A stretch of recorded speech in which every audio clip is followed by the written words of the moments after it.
Today we're looking at a story that unfolded at really the speed of the internet. Exactly. The speed of digital exposure. We're focusing on what happens when the very tools criminals use to, show off their wealth suddenly become the evidence that brings them down. It's an incredible story and a really frantic one.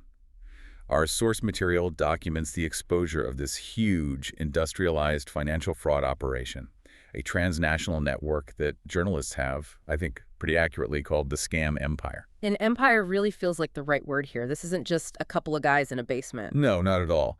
We're analyzing these sophisticated, almost corporate-style call centers operating overseas, and their entire purpose was to convince tens of thousands of people all over the world to make what they thought were, legitimate, life-changing investments. So our mission for this deep dive is to get into the anatomy of that deceit. We're looking at sources that detail the exposure of this multi-million-dollar operation, specifically one centered in Tbilisi, Georgia. And we're tracking that immediate, almost panicked race by the scammers to erase their digital footprints the second that journalistic spotlight was turned on them. It's basically the story of a massive criminal organization that started to crumble because its own employees just couldn't resist showing off on Instagram. And before we get any further, I think we have to establish the scale here, because the numbers set the stage for everything else. The whole investigation really kicks off with this unprecedented data leak. Right. And this leak revealed that the network convinced at least 32,000 people globally to make these fraudulent investments. 32,000. That's enough to fill a small stadium. It's staggering. It is, and the financial devastation is colossal. The data shows the total amount stolen is at least $275 million. And that's a conservative figure. That's just what they could verify from the leaked operational data. So that number tells you right away, we are dealing with organized crime on a global scale. 275 million. That's not just a string of bad luck for a few people. That's proof of a systematic, industrialized engine of deceit running across borders. Exactly. An engine designed to maximize human vulnerability. So the core question we're tackling, looking at the sources, is really to understand the anatomy of this giant scam. We want to look at the devastating human cost and, crucially, how the digital world these criminals used to show off their wealth suddenly became their biggest liability. And triggered that desperate, immediate digital scramble we saw play out in real time. Okay, so let's unpack this monumental investigation. You mentioned it exposed what is now known as the scam empire. And this whole thing is built on one foundational source, right? A massive collaborative journalistic effort. That's the starting point. This wasn't a random bust. It was the result of a coordinated, sustained international collaboration. It was led by the Organized Crime and Corruption Reporting Project, that's OCCRP, along with the Swedish public broadcaster SVT. And they weren't alone. No, not by a long shot. They had a consortium of 30 other media partners around the world. And you need that. When you're dealing with a crime that spans Israel, Eastern Europe, the Caucasus, you have to have that kind of jurisdictional reach to connect the dots. To link the bank accounts, the phone calls to the actual person making them. Exactly. And the fuel for this entire investigation was a data breach of truly colossal proportions. We're talking about 1.9 terabytes of leaked data. 1.9 terabytes. Can you put that into perspective for us? What does that even look like? It's mind-bogglingly huge. It's not just a list of names or a few financial records. This is millions of internal documents. It's customer relationship management databases, detailed victim lists, performance reviews for the scammers. So like HR files for criminals. In a way, yes. It included their internal chat logs, the very scripts they were reading from to dupe people. The leak provided this unprecedented X-ray into the inner workings of a global investment scam industry. It's like someone walked out with the company's entire internal hard drive. That's the perfect analogy. And what that hard drive exposed was this sprawling organizational scope. The data revealed two distinct but intertwined networks of call centers. And they weren't just in Tbilisi. They were operating from locations all across Israel and Eastern Europe, with Georgia being a major hub. So this wasn't some little basement operation. This was a geographically distributed enterprise with, I guess you'd call them command and control centers. Precisely. The sophistication was in their distribution. They could target victims in, say, Canada or the UK, but the operation itself was run from places with much lower operating costs and, historically at least, less legal scrutiny. And while that whole network was vast, our sources really drilled down on the Tbilisi call center. Yes. because that's the specific node where the journalism had its most immediate impact. It's what triggered that frantic digital cleanup effort. So let's talk about the Georgian Center specifically. In terms of people, it was actually pretty compact, right? Employing around 85 people. 85 people. Yeah. But the operational yield from this small team was just staggering. Staggering is the right word. Those 85 people generated $35.3 million. Wow. And they managed to swindle over 6,100 victims worldwide from that one office. So if you do the math on that, I mean, the efficiency is terrifying. That's what's so fascinating here. 85 people using standard tools, phones, computers, some Vicky software. They managed to pull in tens of millions of dollars from thousands of victims in a relatively short time. It's a model of ruthlessly optimized deception. It's not just crime. It's an industrialized, process-driven engine that sees human vulnerability as its raw material. And profit as its only output. It sounds like a high-pressure sales floor, like you'd see in any legitimate R-stakes company, but just with the moral compass completely ripped out. The numbers don't lie. They were exceptionally good at what they did. Okay, so moving into part two. That 1.9 terabytes of data gives us this incredible, almost unbelievable look inside the actual call center. The culture, the language they used, and the very specific methods they employed. And this is where you see the shocking moral vacuum. The sources talk about the extreme, almost proud, internal transparency of the fraud operation. They weren't hiding what they were doing from each other. They were celebrating. They owned it completely. The agents openly and frequently referred to themselves as scammers. Seriously? Yes, and the sources even give us the Georgian term they used internally, scammery. Huh. So it was just normalized. Totally normalized. That's an extraordinary sociological detail. It suggests a complete absence of any moral ambiguity among the people working there. It was just a job, and the job title was, well, scammer. Scammer.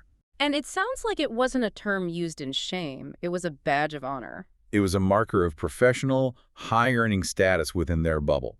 The more money you brought in, the better a scammer you were. I find that fascinating. Do the sources give any indication that this led to, internal conflicts, or was it just pure, detached, high-speed capitalism where the ethical lines were just gone? The sources suggest a culture of detached performance. The focus was entirely on the metrics, the money brought in. Using a term like scary acts as the kind of psychological armor. How so? By defining yourself as a scammer, you can dehumanize the person on the other end of the line. The victim isn't a person losing their life savings anymore. They're just a mark who was, and we'll see this quote later, fing dumb for falling for the routine. So it removes all personal responsibility. It completely absolves them. It reinforces this idea that the victims almost deserved it because they were greedy or foolish enough to trust them in the first place. And that mindset must have enabled a very specific deceptive toolkit. The documents detail the precise methods they used, right? Oh, yeah. It was a multi-layered attack on trust. The standard practice, of course, involved using fake identities, aliases, to shield their real lives. That makes sense. They also got into forging complex documents. We're talking fake financial regulatory papers, phony investment licenses, all to make their fraudulent investment platforms look not just real, but fully regulated and safe. And how did they even find these victims in the first place? That's the other key part. They employed highly aggressive, deceptive advertising, often on social media or on websites that looked like legitimate news outlets. They promised these fast, secure returns to draw in that initial pool of marks. So these weren't just random cold calls? No, not at all. They were often responding to interest that was generated by their own fraudulent online campaigns. And these campaigns were tailored to specific demographics, particularly the elderly or people with, maybe limited digital literacy. You mentioned the layering of trust. The sources noted this handoff strategy. Can you talk about that? Absolutely. The handoff is a critical tactic. Yeah. It actually mirrors what legitimate financial firms do, where they might separate a junior finder from a more senior advisor. Okay, so how did it work here? An agent with a less experienced-sounding alias, maybe like Veronica Nowak, would make the first contact. This is the boiler room phase, just to see if the mark is viable. To see if they'll bite. Exactly. Once the victim is interested and maybe invests a small trial amount, they get promoted to a senior expert, someone like Mary Roberts. And that promotion makes the victim feel important. It validates their decision, it increases trust, and it gives the second agent, who is often more skilled, more aggressive access, to ask for far larger investments. This stratification makes the whole thing seem more legitimate, and it drastically improves their conversion rates. So the whole structure was designed to constantly ramp up the perceived authority and expertise the deeper a victim got. Precisely. And this required a lot of support behind the scenes. And this brings us to a really crucial element mentioned in the leak, the role of the IT department. Right, there was an IT guy named Ziad Rushads. His alias was Luke Wade. Yes. And we need to be clear. The IT department, in an operation like this, is absolutely essential. He wasn't just there fixing broken computers. So what was his role? We need to understand how these fake trading platforms actually worked. Luke Wade was basically managing the entire illusion. These fake trading platforms are essentially just sophisticated client portals. They look and feel real, but they're completely disconnected from any real stock exchange or crypto market. They are pure theater. So when a victim logs in, They see what they want to see: fabricated growth charts, detailed trading histories, and a constantly increasing account balance. It gives them this thrilling appearance of spectacular profits. which just encourages them to invest more. Of course, the IT team's job is to make sure this digital facade is seamless, that it responds convincingly, and that it maintains the lie that the victim is making a fortune. They're the stagehands for this whole $275 million scam production. That technical sophistication is what makes the journalists' work so impressive. And it's what makes the digital scramble later on so ironically futile. They had to somehow bridge that gap between the digital criminal, the alias, and the fake platform, and the real person sitting in an office in Tbilisi. And that's the key innovation that turned a mountain of raw data into concrete accountability. OCCRP and its partners, Studio Monitori IFAC and GMC in Georgia, they used a highly forensic method. What did they do? They meticulously matched internal chat messages from that 1.9 TB leak messages with sales targets, agents bragging about their scores, with specific social media posts that the agents themselves were sharing publicly.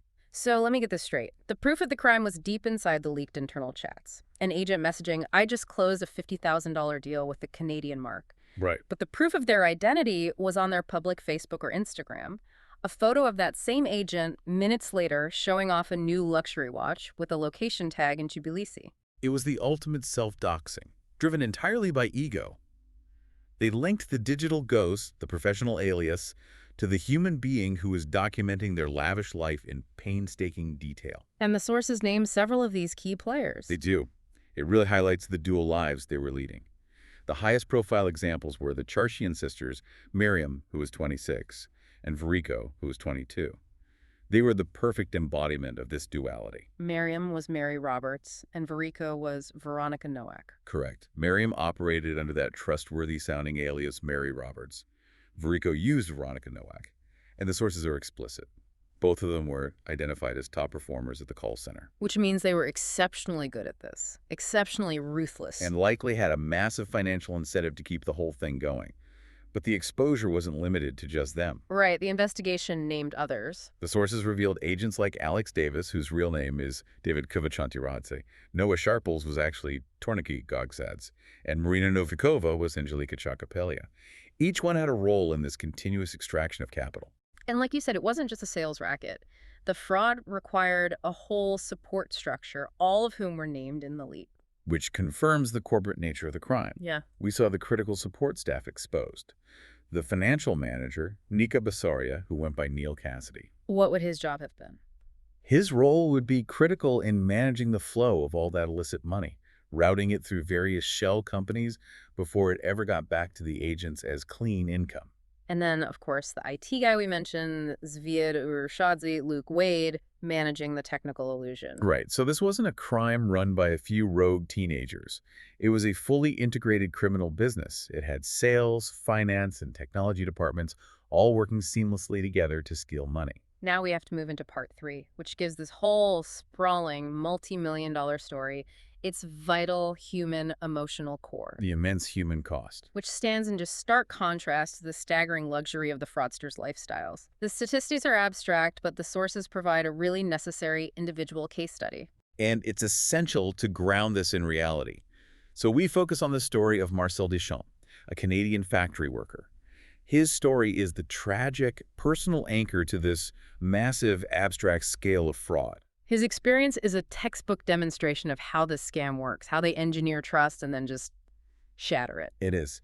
Marcel was initially identified as a promising, if maybe a little naive, target by Nowak, That's Virko Charkian's alias. So she made the first contact. She did. And once that initial contact was established, once the first small investment was made, he was successfully drawn in. He was then handed off to Roberts. Miriam Charkian's alias, the senior expert. Exactly.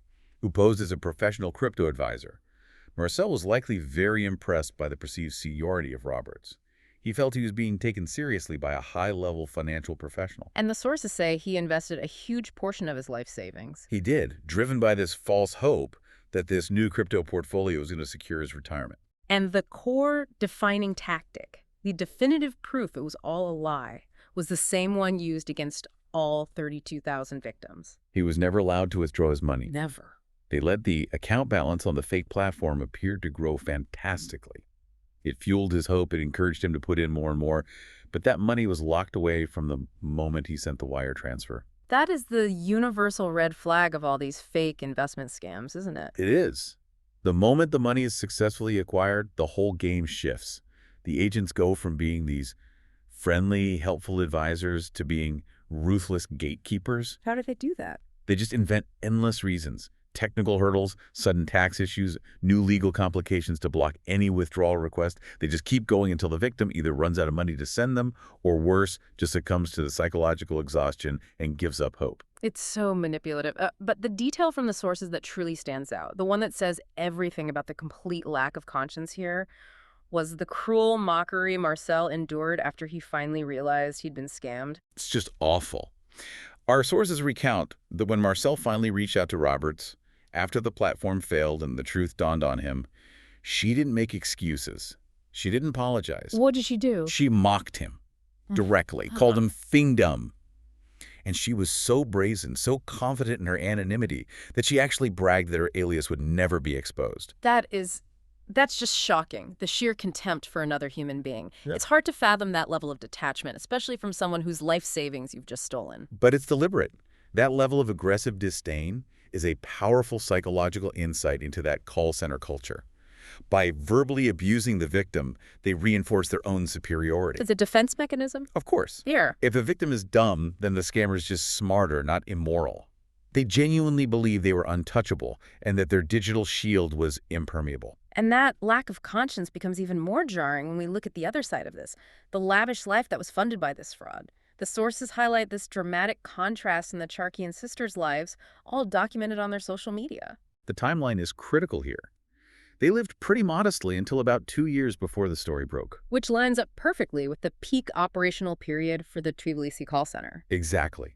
And then, all of a sudden, came this massive influx of wealth. And the evidence of it wasn't hidden. It was on blatant, almost aggressive display for the world and for investigative journalists to see. Their social media profiles, before they were hastily deleted, showed exactly how that $35 million from the Tbilisi office was being spent. We're talking high-end luxury jewelry, expensive designer clothes, high-performance cars, and this relentless jet-setting lifestyle. The sources show pictures of them traveling all over the world, vacationing in places a factory worker like Marcel could only ever dream of seeing. It wasn't discreet wealth. It was an active performance of affluence, a public monument to their success as scammery. It really was. And when Marcel, the victim, was shown the pictures of the sisters living this life, our sources have his direct reaction, and it's powerful. It's heartbreaking, he said. They're living a life of luxury and not sparing anything. On my money. That single quote, on my money, it just cuts through all the abstract numbers. It connects the crime directly to the human suffering. It highlights the direct, zero-sum nature of this entire thing. Marcel Duchamp's retirement savings bought Miriam Charkian's luxury vocation. It's that simple. And we have to emphasize this wasn't a historical investigation. The sources confirm the urgency here by detailing that the crime was still happening. No, this wasn't a cold case. The Tbilisi operation, these named individuals, they were actively targeting victims as recently as last month, right before the March 5th, 2025 exposure date. They were at full capacity right up until the last minute. The documentation shows that Mary Roberts was incredibly active. She'd extracted $31,000 from elderly victims in early February, and her colleague, Alex Davis, convinced a 78-year-old Canadian man to send over $50,000. It's just so predatory. It is. It underscores the critical, immediate importance of the journalistic intervention. It literally stopped an ongoing fraud stream. And before the exposure, there was just no accountability. The sources note that neither the Charkian sisters responded to detailed requests for comment. They felt safe. Yeah. They ignored the inquiries, believing the alias and the geography shielded them, right up until the moment the investigation was published. And that hubris, that feeling of being untouchable, that takes us directly into part 4, the digital scramble. This is the moment. The moment the digital stage they used for celebrating their wealth becomes this massive liability, and all that confidence just turns into instant widespread panic. The sources really emphasize the speed of the reaction, which is a major takeaway here. It is. Agents began deleting their social media profiles hours after the international investigation was published, and their real identities were exposed. We're talking frantic clicks. This was not a slow, considered withdrawal. Not days, not weeks, hours. That instantaneous reaction says everything about their fear of accountability. It's the immediate realization that all their digital boasting had just become a permanent, published record of their crimes. The intention was so clear. The goal was to erase the visual evidence of their lavish lifestyles, to get rid of the very photos, videos, and geotags that the journalists had used as the crucial forensic evidence to identify them. They realized their Instagram feed had just become Exhibit A in a future criminal case. Exactly. So what did they do? The sources detailed this systematic, frantic effort to dismantle their digital lives.